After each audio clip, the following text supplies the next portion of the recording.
ladies and gentlemen, good afternoon.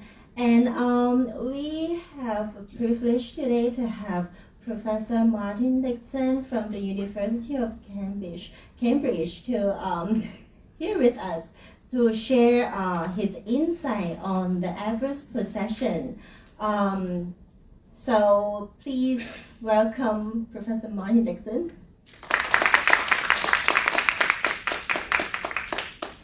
Well, good afternoon, everyone. It's a real pleasure for me to be back here. We were just talking about this before lunch. The last time I was in this, I think it might even have been in this room, was in 2019. I was giving a class on land law. I've not been back to Hong Kong since then. COVID got in the way and I got busy. So it's a real pleasure for me to be here to talk to some of you. And I'm obviously going to talk about adverse possession in the modern world, but I don't want this to be just about the law. Okay? Now I've got a series of slides and I'm going to make these available. You can have them, that's fine. And the slides are much more law-based. It's about what the rules are. But I want to talk to you today about how adverse possession operates in the modern world and what it's for. Now, for those of you doing an examination, sometimes, and I don't know if there's anyone here, sometimes examiners ask you to think about why adverse possession exists. And so I'm going to try and answer that question as well as talking about the rules. I don't know how long I'm going to talk for. Pauline knows me very well. I make it up as I go along. And if there's time at the end, I'm happy to answer any questions that you might want to ask me. So I'm going to start with a story. This is a true story from about 25 years ago, when I was living in a house in the Cambridgeshire countryside. It was a very nice house, but it had a garden that that went backwards towards a farmer's field. And at the bottom of my garden, but in the farmer's field, there was rubbish. Some old farm equipment, some things had been dumped. And one day I decided to clear this area. And I very deliberately, on purpose, I wasn't making a mistake, I moved my garden fence about 10 meters into the farmer's field. There was no accident. I didn't imagine that my boundary was somewhere else. I deliberately moved my fence. And one of the reasons for doing it was because the farmer's field wasn't a straight line, it was curved. And the farmer couldn't get his farm machinery into the area, so it was derelict, it was a dumping ground. And so I decided I was going to do something about it. And so it took me a couple of weeks to clear this area, and I just moved my fence. And when we left that house in the Cambridgeshire countryside, I sold it to somebody else. So I effectively stole somebody else's land. This is I'm not making this up, okay? This is absolutely true. I stole about 5 meters by about 2 meters worth of somebody else's land, maybe 10 meters. Quite a sizable piece of land. So my question for you to start with is, was I a land thief? Was I a land thief? Do you look at me and think, well, you stole something else? Because it's true that if I had done that to somebody's car, or their bank account, or their shares, I would have been a thief. It wouldn't have become mine. If you take my bank account, or you take my car, and some of you might be doing the law of equity, you know that you can follow that asset and get it back. But it's different when people take land. And so I want to think about that. So those are the justifications clarifications on the slide there about why it is possible for people to effectively acquire somebody else's land. And you can see that some of them are legal and some of them are practical. So the first one, adverse possession, is about sometimes establishing ownership. Now, those of you that are interested in this will realize that when you have a land registration system, you don't need adverse possession. You just look at the register. In the UK, or rather to be accurate, in England and Wales, you can go online. You could go online from where you're sitting now. It would cost you £3, what's that, $30, something like that.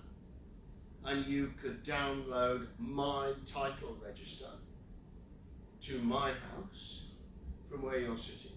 And it would take you probably 20 minutes. It would take me about 3 minutes because I've done it lots, but it would take you about 20 minutes. Okay? So we don't need adverse possession to establish ownership. But what about boundary disputes? Boundary disputes are the worst kind of property dispute that you can have. If any of you ever become practicing lawyers or are practicing lawyers, when somebody walks into my office and says, I've got a boundary dispute with my neighbour, my answer is nearly always, I'm terribly busy for the next 5 years, I can't help you. Because they are the worst kind of disputes. Because it's not normally about the boundary. The boundary is a disguise for some other kind of dispute that has been going on for years and years and years. But if in England and in Wales, boundaries are not fixed. So there's no plan that tells you where a boundary is. There's no map. So people say to me, well, how do I know what I'm buying when I buy a house? And the answer is you look at it. That's really practical. How do I know the area of land that I'm buying? I just moved in Cambridge, my wife and I, we've just moved. How did we know what we were buying if there's no map? Well, we went and looked. We saw where the fences are. And one of the functions of adverse possession is to make the practical legal entitlement, my third point there, equivalent to factual reality. Because if I'm buying a piece of land, and I'm looking at it and the fences are there, or whatever they may be, or the flat is there, adverse possession, one of the functions of it is that I will own what I see. Because English land law is a very pragmatic subject. Those last 2 points, however, are not really legal points. They're social points. They're economic points. And we can't ignore them. It's quite tempting as a land lawyer only to deal with rules. I deal with rules all of the time. That's what I do. I look at rules. But actually, land is people's homes. It's their businesses. It's where they raise their kids. It's where their relationship fostered or floundered. It's where the business is. So it's rooted in people's lives, and it's scarce. So one reason why if I steal your car it doesn't become mine is cars aren't scarce. They're not fixed. You move them about. Land is fixed. Now, I know this is quite dangerous saying this in Hong Kong. I was about to say you can't make more land. But actually, when I first came to Hong Kong, Victoria Harbour was a lot bigger than it is now. So I'm slightly wary about it. But as a general principle, right, you can't make more land. It's a fixed, immovable asset. It's not like other property. And I don't mean it's better. I don't mean it's worse. I just mean it's different. So, in terms of the original adverse possession, we did have some justifications. But here's the problem. By the time we get to the end of the 20th century, by the time we get to the year 2000 or thereabouts, adverse possession has become, in the law of England and Wales, it's become very formulaic. Excuse me, what do I mean by that? What I mean by that is that it was about the application of rules. And I might say to you that it's like that in Hong Kong today. So it's like that in unregistered land in England and Wales, and it's like that in Hong Kong and some other jurisdictions. We don't look to the reasons anymore why people are adversely possessive. We don't ask, is it an effective scarce resource? We don't ask, is there an emotional attachment to the land? We don't ask if there's a boundary dispute. We just say, here are the rules. And so the actual operation of the law became disconnected for the reasons for it. What you do, and so this is how you would establish adverse possession today in Hong Kong and still to some extent in England and Wales, you just look to see whether you've got those three things. You look to see whether you've got factual possession, you look to see whether there is an intention to possess, and you look to see whether it is without the owner's consent. Now, I could spend a long time talking about those, right? I'm not going to. Those are the nuts and bolts. But my more important point is that as adverse possession works in the modern world, you don't need to justify it.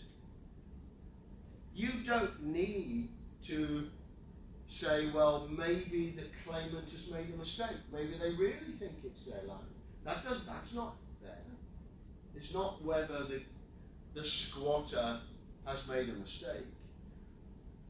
What also is not there is whether the squatter needs the land. That's not there.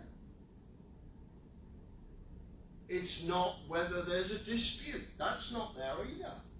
None of these justifications for why adverse possession existed in previous years were present in the rules as they turned out. We moved from a view about adverse possession that was about a socially and legally justified set of functions to basically tick boxes. So, I could deliberately set out to steal your land. I didn't need to be in any doubt that it was mine. It's what I did in my house in Cambridge. I deliberately set out to steal somebody else's land. I didn't think it was mine. There was no mistake about the boundary. I suppose you could say I was trying to use a scarce resource. I was bringing it more into use. But basically, adverse possession became a tick box of rules, and it began to be criticised in England and Wales because it was divorced from its social origin.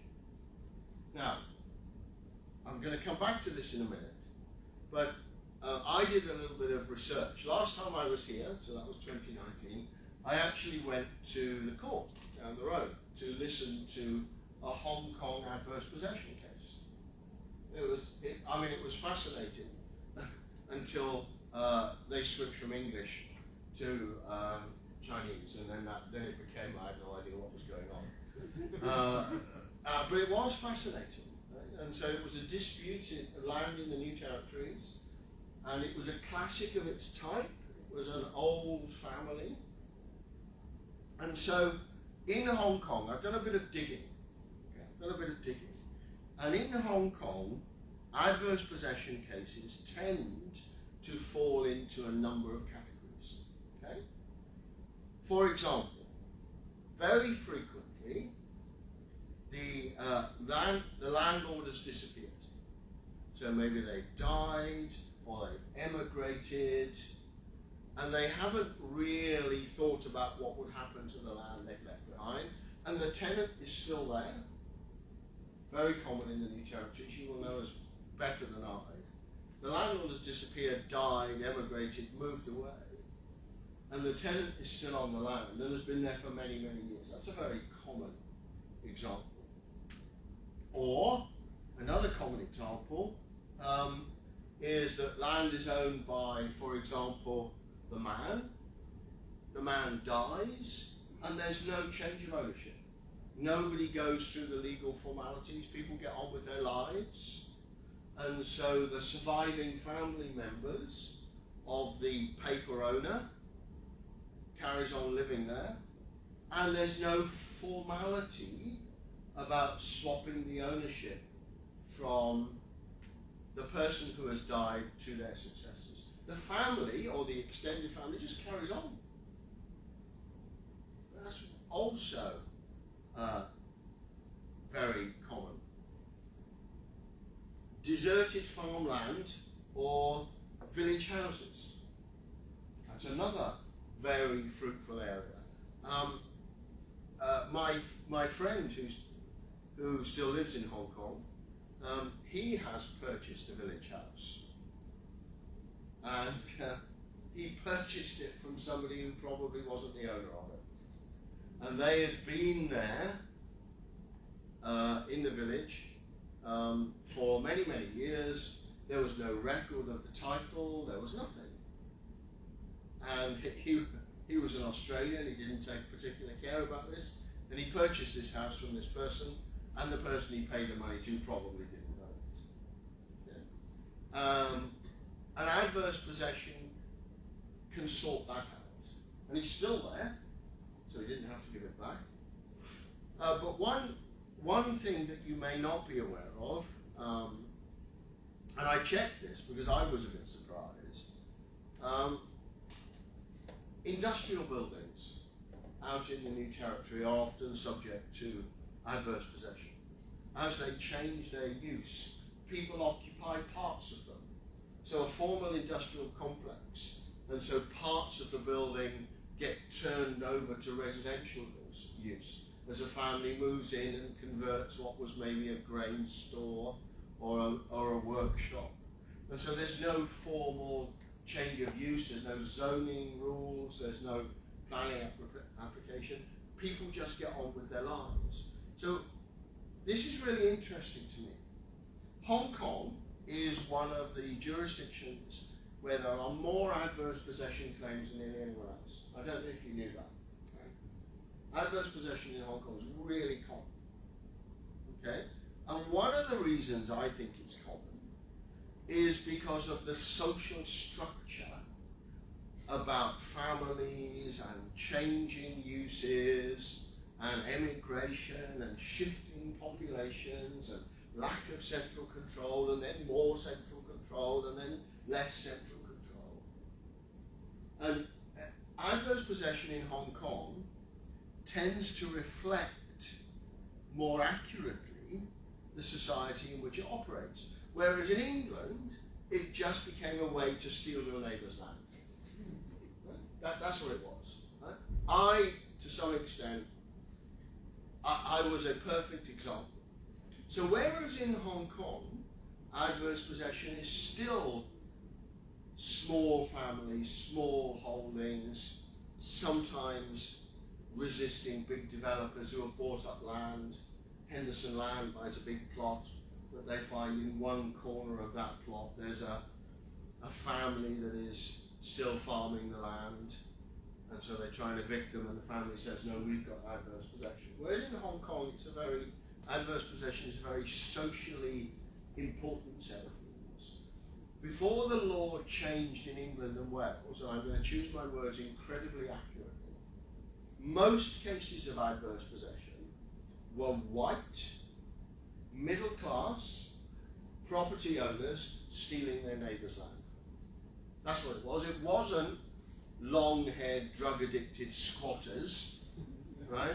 Moving in, running a drug den. There was none of that. There was people like me stealing land from their neighbours, or very often the local authority. And adverse possession had become something very divorced from what it was. So these slides, they've got the law on it, but we can come back to the law some other time. The law, I love the law, but sometimes its relevance is more important. So in England and Wales now we have two sets of rules for adverse possession. We've got the one that still applies in Hong Kong. If a squatter is on the land for 12 years or more, it's 12 years in Hong Kong under the limitation ordinance of, I think, 1965, I think it's 65, is it 65? Yeah, I think it's 65. It's still 12 years unless it's the government, in which case it's 60 years. After 1991, 1st of July, Okay. it's 12 years. Yeah, Before yeah. it's 20 years. Before that it was 20, it changed. Private land. Yeah, it reduced under the ordinance, yeah. So that law is the same in England and Wales as it is in Hong Kong. And this law, if land is registered, is incredibly different. And so in England and Wales, we've changed how we look at adverse possession. In fact, we have rendered it almost redundant. In England and Wales, adverse possession is almost dead as an idea, because the new legislation where the land is registered effectively means that it cannot work. And I'll leave that up there. Most land in England and Wales is now registered. It's about 75% by area and about 92% by titles. Now that means that there are still some large areas of farmland that aren't registered, but basically we're moving towards maximum land registration in England and Wales. Maximum is probably around 95–96%, because we're not going to be registering lakes and rivers and the seashore. So in England and Wales, the new legislation means that adverse possession is virtually non-existent. So let me just quickly tell you about it. It's really interesting, the new system, because fundamentally, time gets you nothing. Time gets you nothing under the new system. So I could be in adverse possession of a piece of land for 10 years, 12 years, 40 years, 50 years, but time gets you nothing. There is no period of time in the current law where, in my country, in England and Wales, where if the land is registered, you will get the title. Nothing, none. What happens is the squatter has to apply for a title. And you write to the land registry and you say, I've been in adverse possession for at least 10 years. Now, a lot of people make the mistake of saying, oh, there's a 10-year period of adverse possession. No, there isn't. There's no period of adverse possession. 10 years is a procedural hurdle. So after 10 years, I can apply. So going back to my land that I stole from the farmer, after 10 years I could apply to be its owner under the new rules. And the system is the same whether I've been there for 10 years or 12 years or 14 years or 20 years. I still have to apply. And when I apply, you, the owner, you now have 2 years to evict me. You get a free 2-year pass. So if I've been there 10 years, you get 2 more years. If I've been there 15 years, you still get 2 years. You always get 2 years. And so, unless you are, and if you forgive me, unless you are completely stupid, you're not going to lose your land to me. Because I'm going to apply, you're going to get a letter from the land registry, and you're going to evict me. And if you do that, I can't make a claim to your land. There are some exceptions to that, and I don't think I'm going to go into them in too much detail. As I said, they're going to be on the slide. There are some exceptions here, and the 3 cases where you might still get adverse possession are my favourite legal doctrine, proprietary estoppel, or where there is some other reason why the squatter is entitled to be registered, and that might be because they really are entitled to it under a will or in boundary disputes. So these are the 3 practical areas where in the modern law you might still win a claim of adverse possession. But fundamentally, and I have deliberately not gone into the nuts and bolts of this, because what I want you to understand is that fundamentally, the law of adverse possession is now dead in England and Wales. There's very few cases. So this new system came into being on the 13th of October 2003. So we've been going about 24 years. And in that time, there has been a fundamental shift. So as where in Hong Kong, cases of adverse possession are increasing, as more land is being taken over for development, claims of adverse possession by long-established families and so on are increasing. In England and Wales, they are decreasing. So there are very few cases of successful adverse possession in England and Wales, incredibly, trivially small number. Where they have existed, they're nearly always boundary disputes.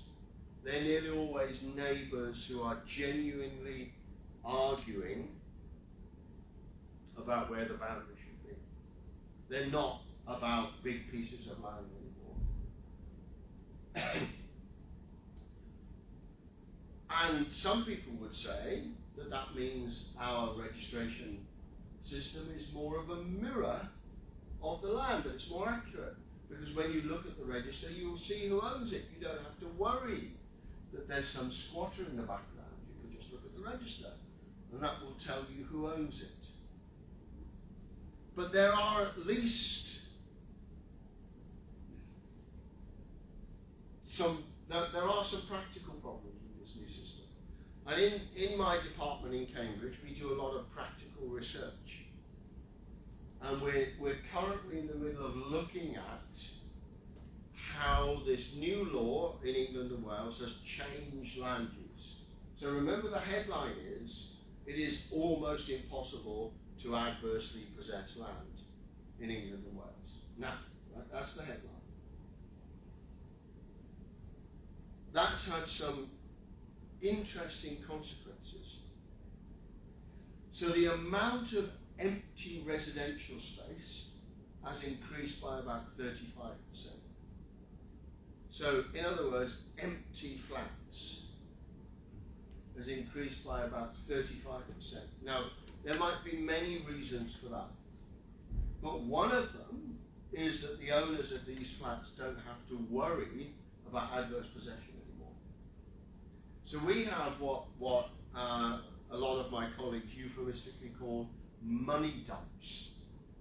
In Cambridge is quite well known for this. We have a lot of new modern developments where nearly all of the flats are empty. They've been owned, they've been bought, but they are empty. And the people are using them effectively to dump money in. I mean, if I was being unkind, I might say they were money laundering, but hey, I'm not going to be unkind. But people are buying flats and leaving them empty, and selling them later on. But there's no risk of adverse possession. Now, like I said, it may be a coincidence, but it may not. It's difficult to tell. Another consequence is local authorities, so councils, provide a lot of housing. They have all voluntarily registered their titles, every single one. Cambridge City Council, where I live, they've just completed it. They've just voluntarily registered all of their titles. It isn't because they are public-spirited.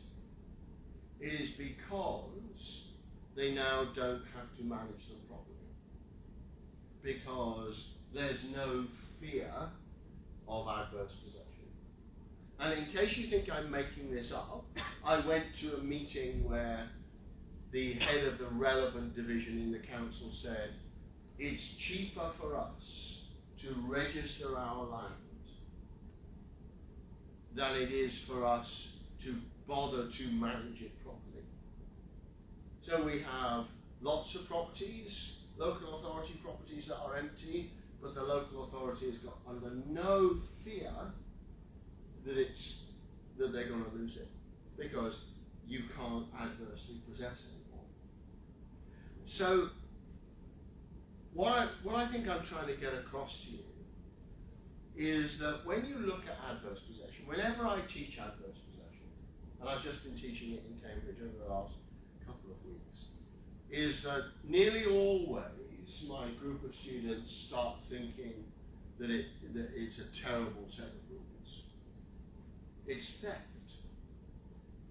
They nearly all start by thinking, how can it be that somebody can steal somebody else's land? Now, many of them, I can never change their minds, right? But my point about this is that there are positive benefits to adverse possession in the modern world that are hidden by these rules. And I would say to you that actually, I think Hong Kong has got it right. And I think England and Wales has got it wrong. I think that our ban on adverse possession, it looks great. It looks like everything is now on the register. It looks like registered owners are more protected, but it's having serious negative consequences in terms of the social use of land. Now, it's easy for me to say that because I'm not the company who's lost my land to a squatter. I might feel a bit different if I was the landowner. Imagine, I'm going to finish with this. Imagine the famous case.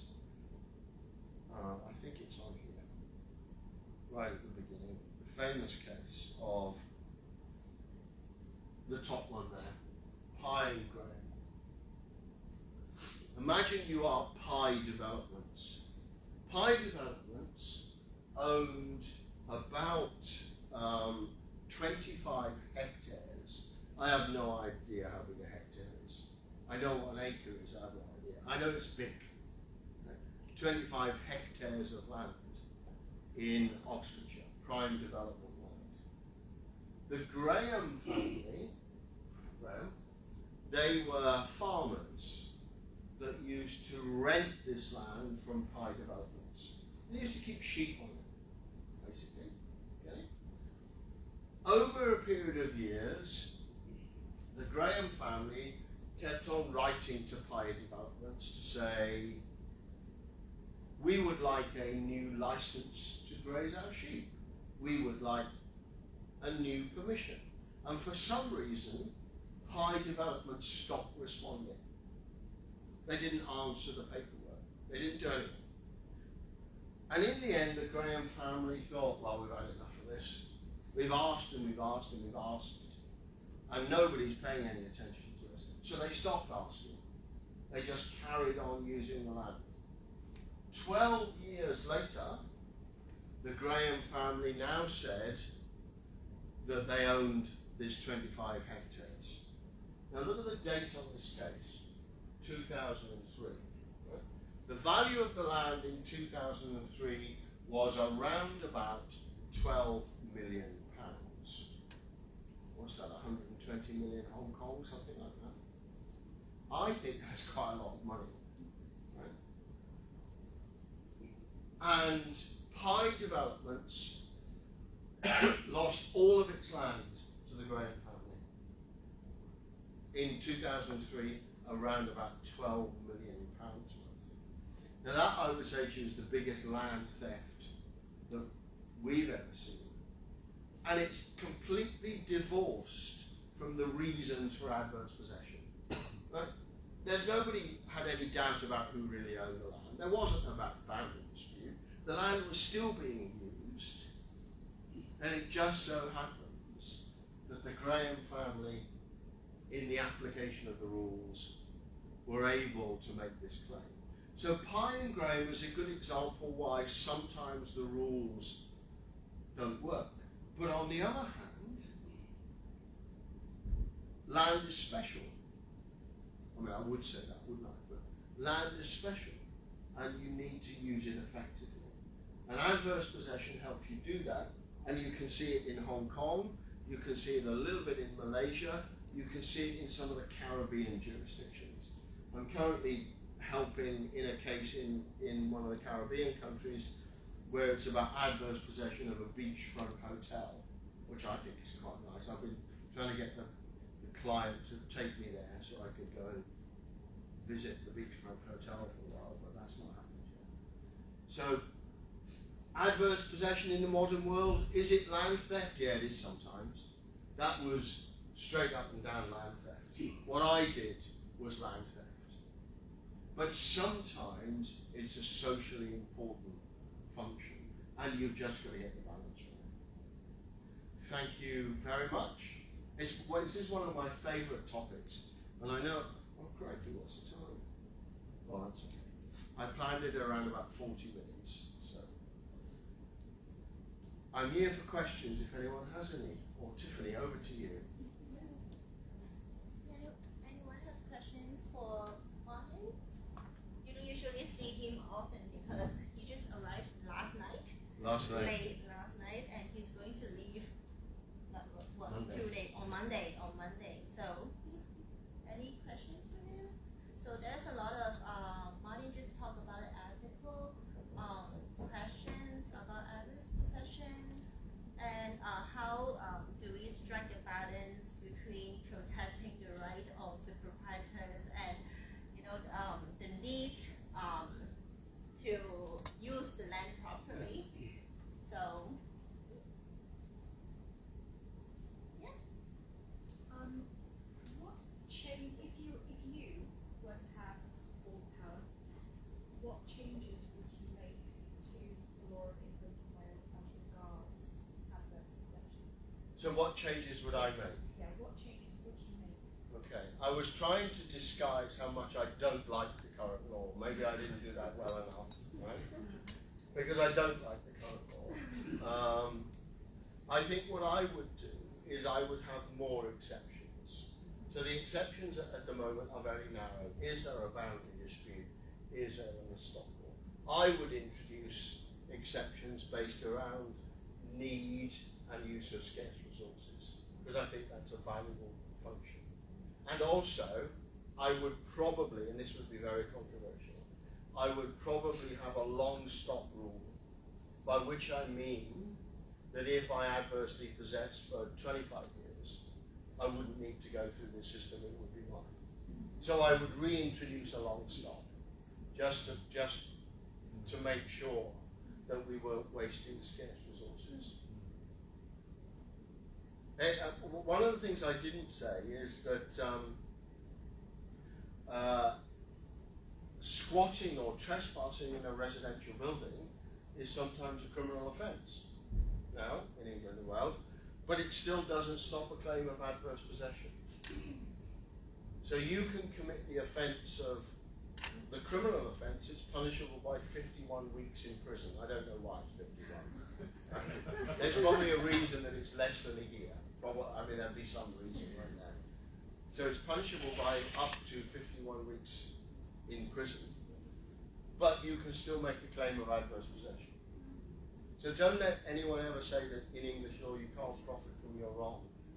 People profit from their wrongs all of the time in English law, all of the time. We just pretend that they don't. Criminal and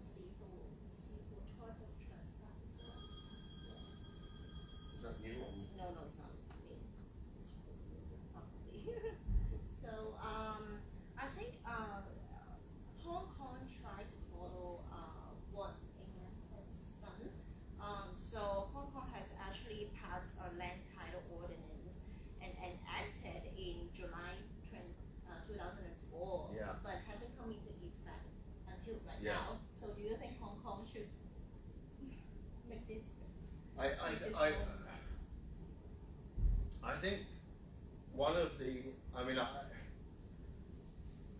things I think that is less good about the way that Hong Kong is approaching these things is the compensation that's available in its land registration system under the land title ordinance. Because in England and Wales, if somebody makes a mistake, the state will compensate you up to the value of the land you're lost, and there's no limit. So the land registry is an insurer of last resort. You don't even have to prove fault. It's not a fault-based system. If I lose my land because there's been a mistake, it doesn't matter who's done it, I get its full value. But when I last looked at the land title ordinance, I think compensation is capped. And so, in Hong Kong, so why would anyone use it? Why would anyone use it when the insurance principle, for those of you who have been studying land law, when the insurance principle is so limited? I wouldn't. I would buy private title insurance. So I think until that financial aspect is changed, what makes it work in England and Wales is the financial guarantee that is backing it. It really makes it work. We can all be confident that we'll get our money if there's a problem. I think Hong Kong government is trying to make the land title ordinance automatically apply. Yeah, do you think they're going to? I mean, they are bringing this up again, like several years ago, but it's not happening yet. So no, I mean, I've been here before with the land titles ordinance because in when it first came out, one of my students did a dissertation on it, and we expected it to come in within 2 or 3 years, and that was 20 years after ago. 20 years. Yeah. Right. Yeah. So I'm not sure. I mean, I think Hong Kong will need to address the problem of ending leases before it deals with that. So, any more questions for Martin on the floor? If no, then thank you very much. Oh, thank Martin. you. Thank you. No, it's a pleasure. If anyone's got anything else they would like to ask, not related to adverse possession, please do. Should be here for. Autographs, selfies. No, I didn't say that. I did not say that.